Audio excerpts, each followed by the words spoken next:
우리가 성경을 읽는 좋은 방법 가운데 하나가 동일시라고 하는 방법이 있습니다. 성경에 기록된 사건 속에 들어가서 내가 등장인물이 되어서 그 사건을 나의 사건으로 성경을 읽는 방법이 바로 동일시 방법입니다.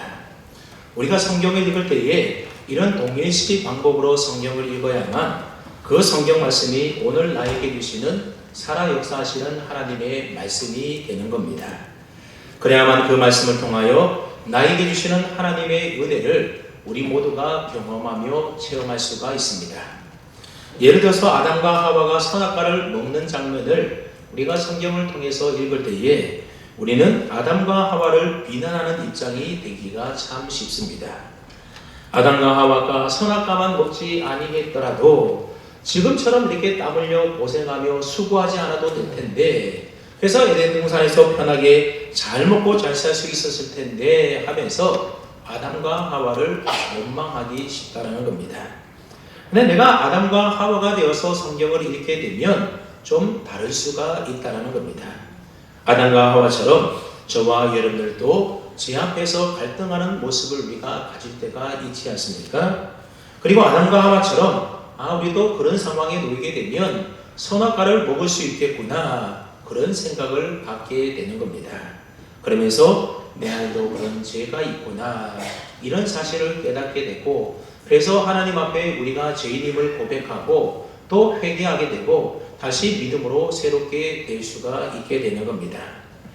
이렇게 성경에 기록된 말씀을 그저 관찰자의 입장에서 나와 무관한 말씀으로 읽는 것이 아니라 내가 그 속에 들어가서 그 성경의 등장인물이 되어서 읽을 필요가 있다는 겁니다. 여러분, 오늘 본문에 기록된 말씀도 이러한 동일시 방법으로 읽어야만 이 말씀이 내게 의미 있는 말씀이 되고, 이 말씀이 우리 속에서 살아 역사하시는 하나님의 말씀으로, 능력의 말씀으로 우리가 경험할 수 있게 되는 겁니다. 오늘 본문은 예수님께서 38년 된 병자를 고쳐준 이야기가 기록되어 있습니다.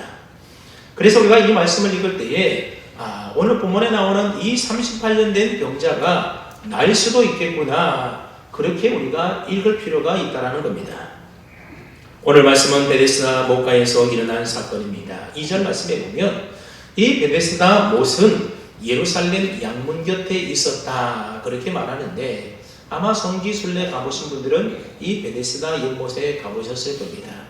그런데 이곳에 가보게 되면 사실 못이라고 해서 우리나라 연못처럼 생각하면 좀 다르다는 것을 알 수가 있습니다. 베데스다 못은 빗물을 저장해두는 어떻게 보면 물 저장 시설과도 같은 곳입니다. 이 베데스다 연못은 예루살렘 성전에 제물로 드릴 양을 깨끗하게 씻기 위한 시설이었는데 BC 200년경 정도에 축조되었다라고 알려져 있습니다. 그러다가 헤롯 왕이 성전을 개축하면서 이곳에다가 행각 5개를 세워놓고 로마의 공중 목욕탕처럼 만들어 놓았다라는 겁니다. 그러자 그곳의 병자들이 하나 둘씩 자연스럽게 모여들기 시작했습니다. 왜냐하면 이 베데스다 못에 관련된 전설 때문에 그렇습니다. 가끔 하늘에서 천사가 내려와서 이 베데스다 못에 물을 휘젓게 되는데, 그때 가장 먼저 그 물에 들어가는 사람은 그 사람이 어떤 병에 걸렸든지 다 낫게 된다라고 하는 전설이 있었다라는 겁니다. 그래서 그 전설 따라 온갖 병을 가진 병자들이 이 베데스다 못가로 몰려들게 되었던 겁니다. 오늘 본문 3절 말씀에 보면 이곳에 어떤 사람이 있었는가 기록되어 있는데 3절을 한번 보십시오. 그 안에 많은 병자, 맹인, 다리 저는 사람, 혈기 마른 사람들이 누워 물의 움직임을 기다렸다, 그렇게 말씀하고 있습니다. 그 안에 많은 병자들이 있었는데 특별히 앞을 보지 못하는 맹인도 있었고, 그 다음에 오늘날 소아마비와 같은 다리 저는 사람도 있었고, 그리고 혈기 마른 사람, 다시 말하면 몸에 생기가 없어서 마비 증상이 있었던 이런 사람들이 그곳에 있었다는 겁니다. 여러분, 이런 환자들은 요즘 의학으로도 쉽게 고칠 수 없는 그런 사람들이지 않습니까? 그러니 그 당시의 의학으로서는 도저히 고칠 수 없는, 어떻게 보면 불치병 환자들이 그곳에 모여 있었다는 겁니다. 요즘으로 말하자면 베데스다 목가는 난치병, 불치병 환자들이 모여있는 어떻게 보면 중환자실과도 같은 곳이었습니다. 그래서 이곳저곳에서 아프다고 신음소리가 가득한 그런 현장이 베데스다 목가였던 겁니다. 여러분, 그곳에 있는 병자들의 얼굴이 밝았겠습니까? 잔뜩 일그러진 얼굴로 인상을 가득 쓴 그런 병자들이 가득한 곳, 그러니 생기가 없고 활기가 없고 어떻게 보면 죽음의 그림자가 드리워진 그런 곳이 바로 베데스다 목가였다라고 하는 겁니다. 그런데 이 병자들이 모여있는 이 베데스다라고 하는 이름의 뜻을 살펴보게 되면 참 아이러니한 이름의 뜻을 가지고 있습니다. 이 베데스다라는 말이 히브리어인데 어떤 뜻을 가지고 있는가 하면 자비의 집, 은혜의 집이라는 뜻을 가지고 있습니다. 그래 여러분, 우리가 이름만 들어보면 그곳은 참 하나님의 자비가 넘치고 은혜가 충만한 곳이다, 그렇게 느껴지지 않습니까? 그런데 실제로 이곳에 자비가 넘치고 하나님의 은혜가 충만했느냐? 전혀 그렇지가 않았다는 겁니다. 이곳 사람들은 서로 모두 어떤 관계에 있는가 하면 다 경쟁 관계에 있습니다.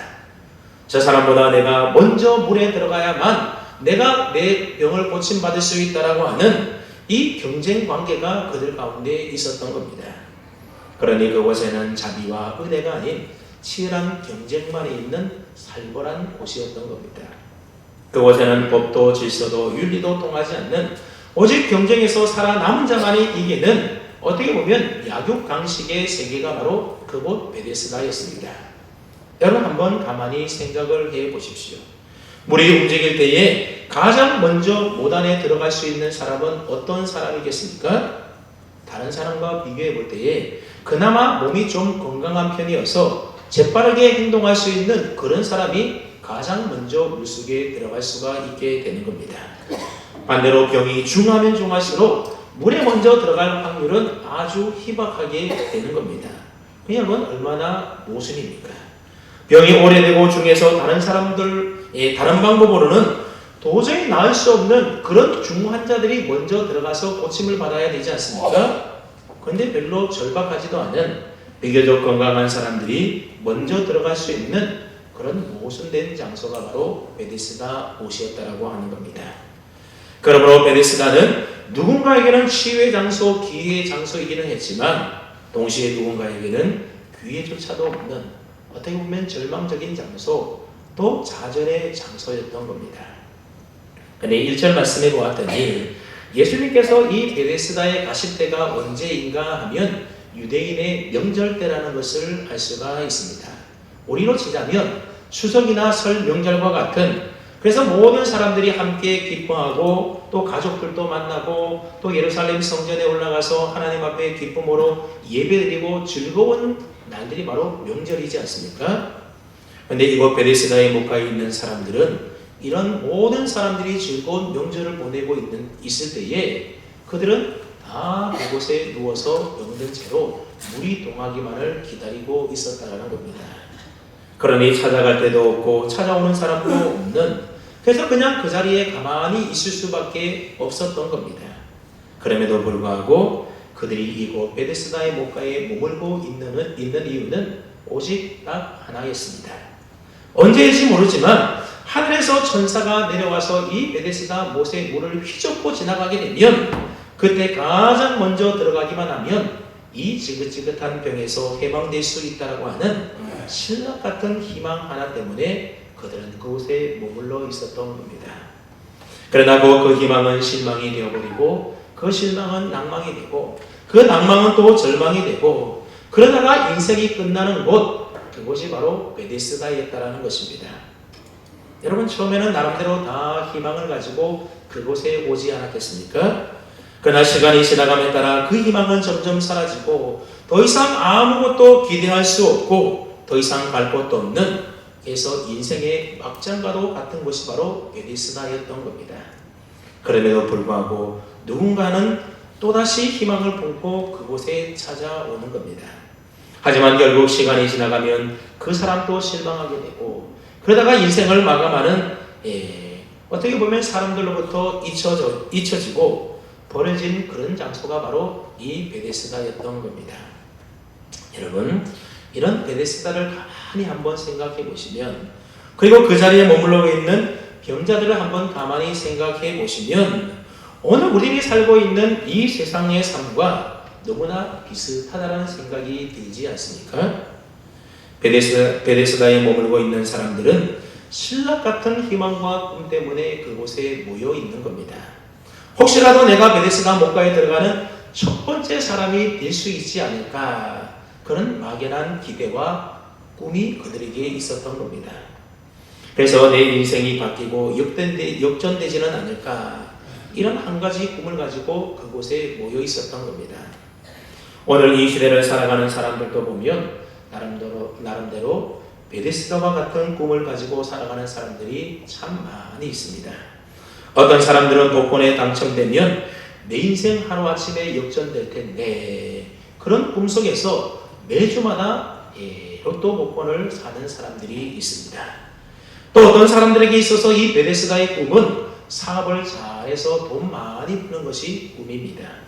돈 많이 벌면 내 인생이 바뀌고 내 인생의 문제가 달라질 텐데, 그런 생각을 하며 살아가고 있습니다. 정치하는 사람들에게 있어서 베데스다의 꿈은 무엇이겠습니까? 당선되는 겁니다. 이번 선거에 당선이 되기만 하면, 그래서 권력을 차지할 수 있으면 얼마나 좋을까, 그것이 정치하는 사람들의 베데스다의 꿈인 것입니다. 여러분, 공부하는 학생들에게는 유명한 대학에 진학하거나 아니면 좋은 직장에 취업하는 것이 그들의 베데스다의 꿈인 것입니다. 이처럼 사람들은 저마다 이런저런 꿈을 이루기 위하여 내가 더 앞서야지 서로 경쟁하면서 분주하게 살아가고 있다는 겁니다. 근데 많은 경우에 그런 희망은 실망으로 바뀌게 되고, 그 실망은 결국 낭만과 절망으로 바뀌기 쉬운 것이 바로 우리의 인생이지 않습니까? 누군가 그 베데스다의 꿈 같은 것을 이루었다 할지라도 그 사람조차도 시간이 지나가고 나면 별로 새로울 것이 없고 그냥 하루하루의 삶을 다 똑같이 다시 살아가게 되는 것입니다. 그냥 그러다가 인생 마감하는 마치 베데스다 목가의 병자들과 같은 그런 모습이 바로 오늘날 많은 사람들의 삶의 모습이라는 겁니다. 그런데 이런 베데스다 목가의 병자들에게 누가 찾아오셨습니까? 예수님이 찾아오셨습니다. 특별히 예수님은 38년 된 병자를 찾아가 주셔서 만나 주셨습니다. 38년 된 병자는 무슨 병으로 그토록 오랜 세월 동안 그런 병을 알아왔는지에 대하여 성경이 자세하게 말하고 있지는 않지만, 그러나 분명한 것은 그의 병이 38년이나 될 정도로 매우 심각한 불치병이었다라고 하는 겁니다. 그러니 그동안 그 병을 고쳐보기 위하여 이 사람이 얼마나 안간 힘을 쓰고 노력을 해 보았겠습니까? 이곳저곳에서 용하다고 소문난 의사들 다 찾아가보고 좋다는 약 다 써봤는데도 아무 소용도 없어서 결국 마지막에는 지푸라기라도 잡는 심정으로 이곳 베데스다 목가에 오게 되었다는 것을 우리가 나름대로 추측해 볼 수가 있습니다. 하지만 이곳에서 제일 중요한 병자 중 하나인 그가 매일 느끼는 것은 무엇이었겠습니까? 절망과 좌절밖에 없었을 겁니다. 왜냐하면 그는 병이 너무나 중했기 때문에 다른 사람들보다도 먼저 물속에 들어갈 수가 없기 때문입니다. 차라리 줄을 서서 순서대로 기다리거나 대기 순서 번호표를 뽑았다라고 한다면 아마도 절망감은 없었을 겁니다. 이런 절망감에도 불구하고 그가 할 수 있는 일이라고 하는 것은 혹시나 하는 마음으로 그저 이곳에서 계속해서 못의 물이 움직이는 것을 지켜보면서 기다리는 것 외에는 아무것도 할 일이 없었다는 겁니다. 여러분, 그 혹시나 하는 마음이 무엇이었겠습니까? 물이 동할 때에 누군가 나에게 다가와서 자비와 은혜를 베풀어서 혹시 나를 물에 넣어줄 사람이 나타나지는 않을까, 그저 그런 막연한 기대감과 요행을 말했을지도 모르겠습니다. 여러분, 앞서도 얘기했지만 오늘 저와 여러분이 살아가는 이 세상도 이 베데스다 연못과 별반 다르지가 않다는 겁니다. 여러분, 가난한 사람들은 점점 더 가난하게 어렵게 살고 부자인 사람은 그 돈이 점점 더 그 사람을 부유하게 만드는 세상입니다. 건강한 사람은 점점 더 건강해지고 약한 사람은 점점 더 약해지는 세상입니다.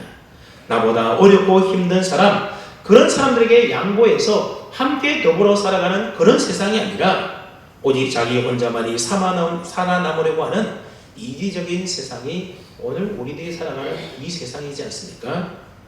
혹시 내가 살아남기 위하여 다른 사람을 짓밟고 꺾어 넘어뜨릴 수밖에 없는 치열한 경쟁 사회 속에 우리 모두는 살아가고 있습니다. 자기의 이익을 위해서라면 남을 딛고 일어서야 하고, 나의 유익을 위해서라면 법도 질서도 윤리도 다 무시되는 그런 세상입니다. 그러다 보니 사람들은 무한 경쟁의 세상 속에서 살아남기 위하여 결국 요행을 말하게 되는 겁니다. 혹시 누군가에게 짠하고 나에게 나타나서 나를 신데렐라처럼 만들어줄 백마탄 왕자님을 기다리거나 아니면 나의 운명을 바꿔줄 굉장한 행운을 기다리기도 한다는 겁니다. 그래서 사람들은 로또 복권을 사기도 하고 카지노나 아니면 경마장 같은 곳을 기웃거리게 되는 것입니다. 오늘 본문에 보면 이 절망의 자리에 예수님이 찾아오셨다는 겁니다. 그곳 베데스다에는 많은 사람들이 있었지만 그러나 예수님은 오직 한 사람, 이 38년 된 병자에게 예수님이 찾아오셨다는 겁니다. 여러분, 왜 하필이면 그곳에 많은 사람들이 있었을 터인데 이 38년 된 병자 이 사람에게 예수님이 찾아왔겠습니까? 그가 그곳에서 가장 오랫동안 병을 앓아온 사람이고 가장 중한 병에 걸린 사람이기 때문입니까? 사실 우리는 그 이유에 대해서 잘 알지 못합니다. 사실 오늘 저와 여러분들도 하나님의 택함을 받은 구원받은 자로서 하나님 왜 저입니까? 그런 질문을 던질 수밖에 없는 것입니다. 그리고 그 질문에 대한 완벽하게 설명할 수 있는 사람은 사실 우리 가운데 아무도 없을 겁니다. 여러분, 내가 착하게 살아서 그 착한 것 보고 하나님께서 나를 택하여 나를 구원하여 하나님의 자녀 삼아주신 것이겠습니까? 그렇지가 않습니다. 그렇다면 내 안에 무슨 선한 것이 있었기 때문에 하나님이 그 선한 것 보시고 나를 구원하여 주시고 나를 하나님의 자녀 삼아주신 것입니까? 그것도 아니라는 겁니다. 아무리 생각을 해봐도 나의 무엇을 보시고 하나님께서 나에게 사랑과 은혜와 긍휼을 베풀어 주셔서 예수님을 믿게 하시고 구원받아 하나님의 자녀 삼아주셨는지 사실 우리는 도대체 알 수가 없는 겁니다. 그러기에 그저 이 모든 것이 다 하나님의 은혜입니다. 그렇게밖에 우리는 고백할 수가 없는 것입니다. 아무튼 오늘 본문의 예수님은 그곳의 많은 병자들 가운데도 특별히 이 38년 된 병자에게 찾아오셨다는 겁니다. 그러니 38년 된 병자 입장에서 본다면 예수님이 그에게 찾아온 것은 놀라운 은혜가 아닐 수가 없는 겁니다. 이처럼 예수님은 아무런 자비도 은혜도 없는 이 베데스다 자비의 집 은혜 집에 가셔서 38년 된 병자에게 먼저 찾아가 주셔서 만나 주시고 그에게 자비와 은혜를 베풀어 주셨다는 겁니다. 그러면 사실 우리가 성경을 읽어보게 되면 예수님께서 많은 병자들을 고쳐주셨는데 그때마다 그 많은 병자들이 먼저 예수님에게 찾아와서 예수님에게 병을 고쳐달라고 요청했을 때에 예수님이 병을 고쳐주셨습니다. 그런데 오늘 본문의 이 병자는 그가 예수님에게 찾아와서 예수님에게 도와달라고 요청했던 것이 아니라 예수님이 그에게 직접 찾아오셔서 그를 만나주시고 그를 고쳐주셨다는 겁니다. 그리고 대뜸 그를 향하여 하시는 말씀이 무엇이었는가 하면 내가 낫고자 하느냐 그렇게 물으셨다는 겁니다.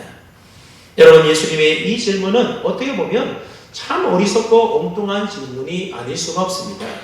왜냐하면 38년 동안이나 병에 시달려 온 사람에게 내가 낫고자 하느냐 여러분 물어보나 마나이지 않겠습니까? 38년이 아니라 고작 한 달이라 하더라도 아픈 병자가 병 낫기를 원하는 것은 누구나 다 마찬가지인 것입니다. 누구나 환자는 다 병 낫기를 원하고 기대하고 있습니다. 그런데 왜 예수님은 이 병자에게 내가 낫고자 하느냐 이런 질문을 하신 것이겠습니까? 여기에는 몇 가지 이유가 있습니다. 첫 번째로 이 절망의 현실에 안주해버리거나 현실과 타협하지 말라라고 하는 의미의 말이 이 속에 담겨져 있습니다. 사람이 너무나 오랫동안 병을 앓게 되면 병을 날 수 있다는 희망보다는 지금의 현실에 그대로 안주해버리는 경향이 많이 있습니다. 그래서 인간에게는 병이 빨리 낫기를 원하는 그러한 의식이 있는 반면에 동시에 병든 상태로 그냥 계속해서 머물러 있고 싶다라고 하는 잠재의식이 우리 가운데 똑같이 있다는 겁니다. 예전에 있던 교회에서 교통사고로 병원에 입원한 한 여집사님을 신방한 적이 있었습니다. 다행히 많이 다치진 않아서 몇 주 있다가 퇴원했는데, 근데 이 집사님이 병원에 있으면서 내내 걱정하는 것이 뭔가 하면 이제 대학 입시를 앞둔 수험생 자녀가 있는데 그 자녀 때문에 빨리 집에 가봐야 된다면서 병원에 입원해 있으면서 계속해서 집안 걱정하는 겁니다. 근데 막상 퇴원하려고 하니 병원에 그냥 가만히 누워있기만 하면 남편도 잘해주고 아무 걱정도 없고 몸도 편한데 차라리 그냥 좀 더 입원해서 병원에 누워있을까, 그런 생각이 들더라는 겁니다. 여러분, 병원과 같은 시설에서 오랫동안 지냈던 사람들은 하루빨리 이 병원에서 나가기를 그렇게 간절히 소망하지만 그러나 막상 나오려고 할 때에 두려움이 오게 된다는 겁니다. 이것을 전문적인 용어로 하스피털리즘이라고 하는데 우리말로 하면 시설병이라는 것입니다. 이미 그 시설에 완전히 잘 적응이 되어버려서 그 시설이 너무나 편안하게 느껴지는 그런 상태라는 겁니다. 그러니 지금 이대로 있어도 좋다라는 것입니다. 그래서 장기 환자의 경우에는 특히 병상에서 회복되기를 간절히 바라는 마음과 함께 그냥 이대로 지내고 싶다라고 하는 강한 잠재의식이 숨어 있다라는 것입니다. 그래서 오늘 본문 6절 말씀에 보면 예수께서 그 누운 것을 보시고 병이 오랜 줄 아시고, 그렇게 기록되어 있습니다. 이 사람의 병이 오래되었다는 것은 그만큼 현실에 안주하고 싶은 생각이 많다라는 겁니다. 그러니 예수님께서는 이 38년 된 병자에게 내가 낫고자 하느냐 그렇게 말씀하신 것은 오랜 세월 동안 지내면서 그의 잠재의식 속에 들어있었던 현실에 안주하고 현실과 타협하려고 하는 마음에 대하여 질책하고 있는 말씀이었던 겁니다. 여러분, 이것은 어쩌면 오늘 저와 여러분들의 모습도 이와 매우 흡사하다고 볼 수가 있습니다. 3년 8년 된 병자와 같이 오늘 우리들도 신앙생활을 해 나가면서 하나님의 은혜 못에 깊이 빠져들고 싶은 그러한 열망이 우리 가운데 있다는 겁니다. 그래서 말씀을 들을 때에 크게 감격하고 은혜를 받고 하나님의 한없는 그 은혜의 바다에 깊게 듬뿍 젖어들고 싶을 때가 있다는 것입니다. 그러나 그렇게 하지 못하게 막는 또 다른 마음이 우리 안에 내재되어 있습니다. 예수님을 온전히 믿는데 방해가 되는 요소 가운데 하나가 바로 이것입니다. 만일 내가 정말로 예수님을 제대로 잘 믿게 된다면 오히려 나는 두렵다라는 겁니다. 이제까지 내가 은밀하게 즐기던 것들을 못하게 되는 것은 아닌가. 예수님 믿으면 이제까지 내가 즐기던 것들이 다 버리기 아깝다라는 겁니다. 그래서 여기까지만 하고 더 깊이 신앙의 세계로 빠져들지 말자, 그런 심리가 우리 마음속에 있다라는 겁니다. 그래서 적당하게 믿음의 선을 그어놓고 더 이상 가까이 주님께로 나아가지 않으려고 하는 겁니다. 그러다 보니 우리 주님을 통하여 누릴 수 있는 풍성한 은혜의 삶을 우리가 제대로 누리지 못할 때가 참 많이 있는 겁니다. 네, 여러분, 예수님은 분명히 우리에게 말씀하셨습니다. 요한복음 10장 10절 말씀에 보면 내가 온 것은 양으로 생명을 얻게 하고 더 풍성히 얻게 하려는 것이라. 여러분, 예수님께서 이 땅에 오신 목적이 뭐라는 겁니까? 예수님 믿는 사람들로 하여금 생명을 얻게 하고 더 풍성하게 얻게 하기 위해서 우리에게 오셨다는 겁니다.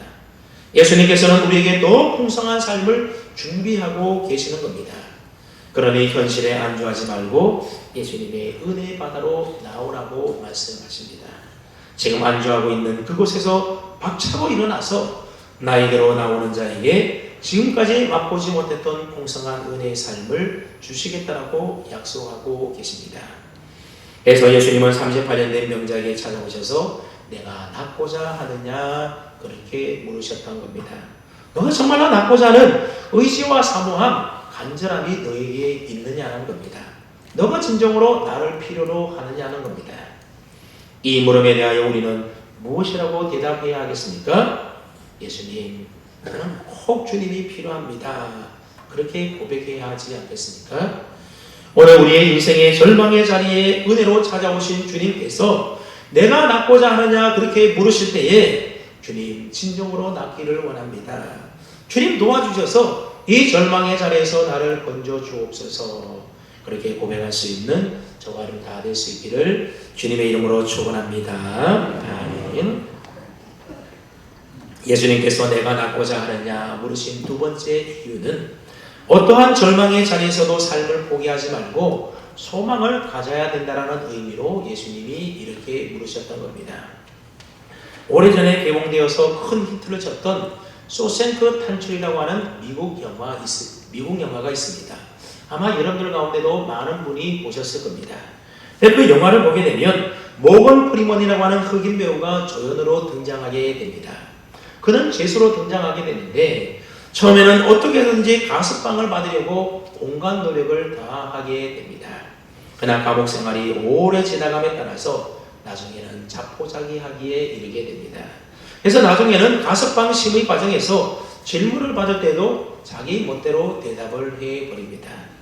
이처럼 사람은 누구나 할 것 없이 어떤 희망의 기간을 넘겨버리게 되면 나중에는 결국 절망하게 된다는 겁니다.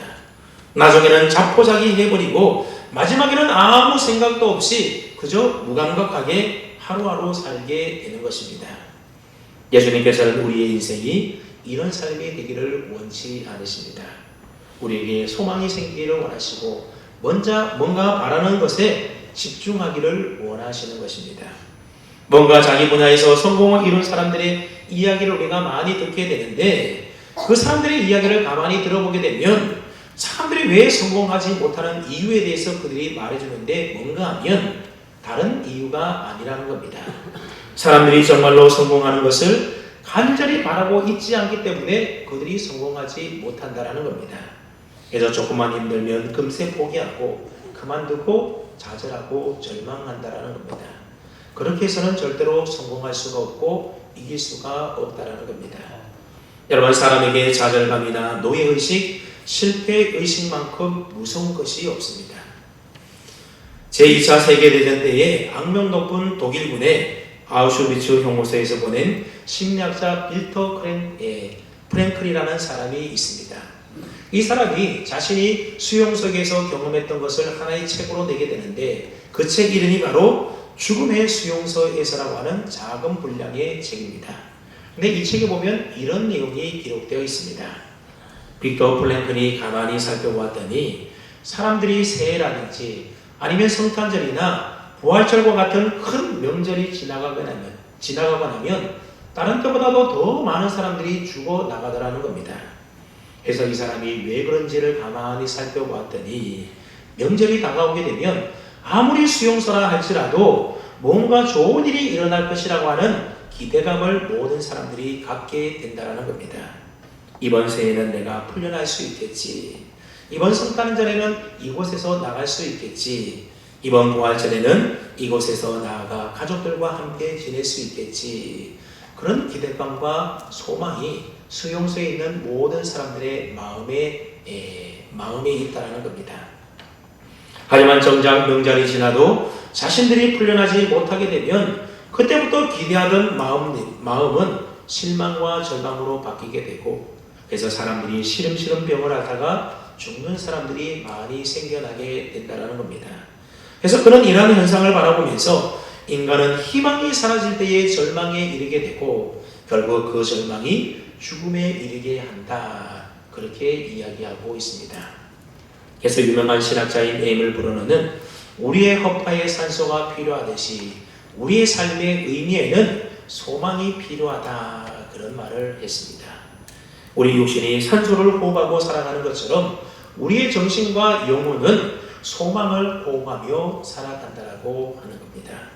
그렇습니다. 우리에게는 반드시 소망이 있어야 합니다. 그 소망이 있을 때에 우리는 어떤 환경에 처하더라도 좌절하지 않게 되고 새로운 능력을 힘입어서 우리는 승리하며 살아갈 수 있게 되는 것입니다. 그런데 어쩌면 베데스다 연못가에 38년 된 병자는 이 소망을 잃어버린 채 절망 가운데서 죽음의 날을 기다리며 하루하루를 살아가고 있었는지도 모르겠습니다. 그런 사람을 향하여 예수님이 질문하시는 겁니다. 내가 낫고자 하느냐? 예수님의 이 물음은 오늘 저와 여러분들에게도 똑같이 주시는 질문입니다. 그렇다면 오늘 우리는 예수님의 이 물음에 대하여 무엇이라고 대답을 해야 하겠습니까?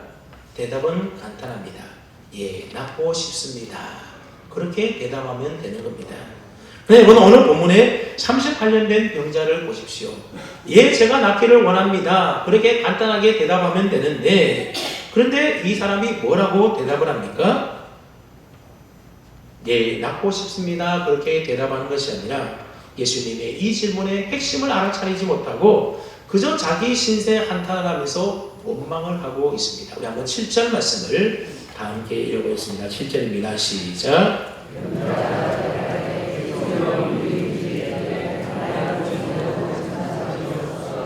내가 가는 동안 다른 사람이 먼저 내려가나이다. 여러분, 이 사람은 물이 동할 때에 자기를 못에 넣어줄 사람이 없어서 다른 사람이 먼저 내려갑니다. 그래서 내가 고침받지 못하고 이렇게 계속해서 아픈 상태로 있습니다. 그러면서 자기의 그 환경을 원망하고 있습니다. 이 사람은 예수님을 만났음에도 불구하고 여전히 자신의 살 길을 뭘로 생각하는 겁니까? 베데스다 목가에 들어가는 것이 자기가 나을 길이고 자기가 살 길이다, 그런 생각에 아직도 빠져 있는 겁니다. 그러니 여러분, 이 사람은 아직도 자기의 방법을 고수하며 그 방법 외에는 다른 방법에 대하여 전혀 고려하고 있지 않다는 겁니다. 예수님이 그에게 찾아오셨지만 이 병자는 여전히 자기의 방법을 의지하고 있습니다. 이 모습이 바로 우리 인간의 모습, 오늘 저와 여러분의 모습일 수도 있습니다. 예수님이 내 인생 가운데 찾아와 주셨음에도 불구하고 그 예수님을 붙들고 의지하기보다는 내 생각, 내 방법, 내 뜻대로 문제를 해결해 보려고 그렇게 생각하고 애쓰고 있는 겁니다. 자기의 방법만 생각하고 있는 이 38년 된 병자에게 예수님이 무엇이라고 말씀하십니까? 일어나 내 자리를 들고 가라. 일어나서 내 자리를 들고 가라는 겁니다. 예수님은 이 38년 된 병자에게 일어나서 내 자리를 들고 가라고 명하셨습니다. 그랬더니 이 사람이 그 말씀에 따라 순종했더니 그래서 곧 나와서 자리를 들고 걸어갔다라고 말씀하고 있습니다. 여러분, 예수님이 이 병자를 고치신 방법은 단지 일어나 걸어가라고 하시는 그 말씀이 전부였다라고 하는 겁니다. 여러분, 예수님께서 그 병자를 그 못에 던져 넣어 주었습니까? 그렇지가 않다라는 겁니다. 그렇다면 여러분, 예수님은 그 병자가 원하는 대로 못에 넣어서 고쳐주실 방법이 없었겠습니까? 물론 못에 들어간다고 해서 38년 된 그 병자의 병이 낫는다라는 그런 보장을 장담할 수는 없습니다. 전설에 불과한 얘기지만 만약 예수님이 병자를 도와서 못에 넣어줌으로 그 사람의 병이 나았다라고 한다면 과연 그 병자는 자신의 병이 낫게 된 근거를 어디에서 찾겠습니까? 예수님에게서 찾겠습니까? 아니면 자신이 베데스다 못에 들어가게 되어서 나았다라고 생각하겠습니까? 당연히 예수님 때문이 아니라 베데스다 못가에 들어가서 나았다, 그런 생각을 할 겁니다. 지금 38년 된 병자는 자신이 나을 수 있는 길을 베데스다 못에 들어가는 것 외에는 다른 방법이 없다라고 생각하고 있는 겁니다. 만약 예수님이 그를 못에 넣어주셔서 나았다라고 한다면 결국 그 병자에게 있어서 예수님은 어떤 존재가 되는 겁니까? 그저 자신이 원하는 삶의 방책을 도와주시는 분밖에 지나지가 않는 겁니다. 여러분, 오늘날 많은 사람들이 예수님을 바로 이러한 분으로 믿고 있는 경우들이 참 많이 있습니다. 사람들은 나름대로 삶의 방책을 가지고 살아갑니다. 좋은 직장을 얻는 것을 내가 사는 방책으로 삼고 살아가기도 하고, 자식이 좋은 대학에 잘 들어가는 것을 인생이 잘 되는 방책으로 여기며 살아갑니다. 그리고 자신이 믿고 있는 그런 방책을 도와달라고 하나님께 기도합니다. 여러분, 이것이 곧 베데스다 목가의 38년 된 병자가 예수님에게 자신을 다른 사람보다 먼저 못에 들어가게 해달라고 구하는 것과 다를 바가 없다라는 것입니다. 여러분, 이것은 결코 참된 신앙이라고 보기가 어렵습니다. 여러분, 신앙이라고 하는 것은 일어나 내 자리를 들고 걸어가라고 하신 이 주님의 말씀에 순종하는 것이 참된 신앙이고 믿음인 것입니다. 38년 된 병자는 예수님의 말씀대로 병이 나아서 그 자리를 들고 걸어가게 됩니다. 이것은 단지 병이 나은 기적을 보여주는 것이 아니라 베데스다가에 모여 있었던 수많은 병자들로 하여금 그들이 살 수 있는 유일한 방책으로 믿었던 베데스다 연못을 무용지물로 만들어버리는 일이었던 것입니다. 예수님은 못에 먼저 들어가야 나을 수 있다고 믿는 그곳 사람들 앞에서 이 38년 된 병자를 낫게 하여 말씀으로 고쳐주어서 걸어가게 하셨습니다. 이것은 곧 인간의 생명은 그리스도의 말씀에게 있는 것이지 베데스다 못에 있는 것이 아니라는 사실을 여실히 보여주는 예수님의 표적이었던 것입니다. 좋은 직장, 좋은 대학, 돈 등으로 사는 인생이 아니라 그리스도의 말씀으로 주님으로 살아가는 인생이 참된 인생이라는 것을 보여주신 것입니다. 사랑하는 여러분, 신앙이라고 하는 것은 우리가 가지고 있는 이 삶의 방식들을 다 포기하고 내려놓고 그리스도께로 온전히 나아가는 것입니다. 사람이 떡으로만 사는 것이 아니라 하나님의 입에서 나오는 말씀으로 산다라고 하신 것처럼 신앙은 그리스도의 말씀이 나를 살린다라는 것을 믿는 것이 바로 신앙이고 믿음입니다. 물론 삶의 문제를 돈 많이 벌어서 호의호식하는 것으로 생각해 버린다라고 한다면 말씀으로 산다라는 것이 허황된 말씀처럼 들릴 수도 있을 겁니다. 하지만 산다라는 것을 그리스도를 믿음으로 구원 얻는 것에 두고 있다라고 한다면 이 주님의 말씀이야말로 우리를 살리는 유일한 방책이 아닐 수가 없는 것입니다. 다시 말씀드립니다. 예수 그리스도를 믿는 성도들이라고 한다면 자기 나름대로의 삶의 방책을 가져서는 안 된다는 겁니다. 그리고 자신의 삶의 방책으로 여기는 것을 얻을 수 있도록 도와달라고 주님께 요구해서도 안 됩니다. 오직 그리스도께로 나오는 것만이 내가 사는 것을 믿고 예수 그리스도에게 내 삶의 모든 소망을 두려고 힘쓰는 그가 바로 믿음으로 신앙으로 살아가는 참된 성도인 것입니다. 참된 성도에게는 예수 그리스도만 계실 뿐 베데스다 못은 없는 것입니다. 38년 된 병자의 대답이 곧 오늘 우리들의 모습일 수 있음을 우리 모두는 깨달아야 할 것입니다.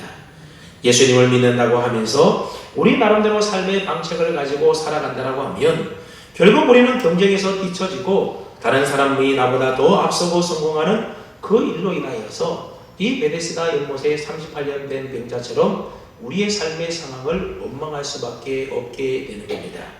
그러나 예수님은 우리가 가지고 있는 삶의 방책을 도와주기 위하여 우리에게 찾아오시는 분이 아니었다는 겁니다. 오히려 예수님은 우리의 삶의 방책을 포기하고 오직 주님만 온전히 바라보고 의지하라고 우리에게 찾아오신 분입니다. 베데스다 못으로 되어지는 것이 아니라 오직 주님의 말씀으로 우리 주님으로 되어진다라는 것입니다. 이것이 베데스다 못에서 38년 된 병자를 고쳐주신 예수님의 가르침이었던 것입니다. 자녀선 여러분, 이제 성탄절이 12일 앞으로 다가왔습니다. 성탄절은 하나님께서 사람의 몸을 입고 이 세상에 오신 날이지 않습니까? 마치 베데스다 못가에 찾아가신 예수님께서 저와 여러분에게 찾아오신 날이 바로 성탄절인 것입니다. 예수님께서 찾아오신다고 해도 낫기를 바라는 간절한 마음이 우리에게 없다면 우리는 예수님을 맞아들일 수가 없고 하나님이 베풀어 주시는 은혜와 능력을 경험할 수 없게 되는 겁니다. 오늘도 우리가 드리는 예배 가운데 찾아오셔서 내가 낫기를 원하느냐 그렇게 물으시는 주님 앞에 네 주님 낫기를 원합니다. 오직 주님만이 나의 생명이시고 나의 능력임을 믿습니다. 그렇게 다 고백할 수 있기 바랍니다. 그리고 내가 붙들고 의지하며 살아가고 있는 내 삶의 모든 방책들을 이제 주님 앞에 다 내려놓으시고 오직 주님만 바라보시고 주님만 의지하시고 주님만 믿고 살아가는 저와 여러분 되시기 바랍니다. 그래서 오늘도 말씀으로 내게 찾아오시는 그 주님을 만나심으로 하나님의 놀라운 치유와 회복의 역사를 경험하시는 저와 여러분 다 될 수 있기를 주님의 이름으로 축원합니다.